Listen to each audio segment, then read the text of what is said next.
Paalala naman po ng lokal na pamahalaan ng mga Pangasinan na ipinagbabawal ang pagbibenta at pagbili ng subdivided agricultural lands na kalaunan ay pinapatuyuan ng bahay sa nasabing bayan.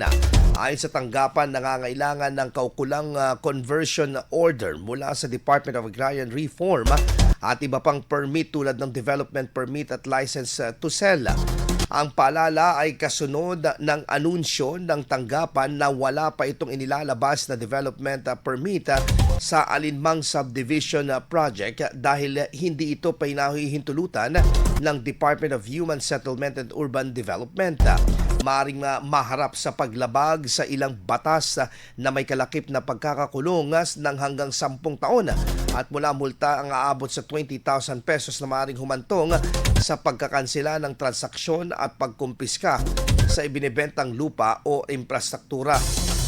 Mainam na makipag-ugnay umano sa mga kaugnay na sangay ng lokal at pambansang pamahalaan para sa lehitimong mga transaksyon.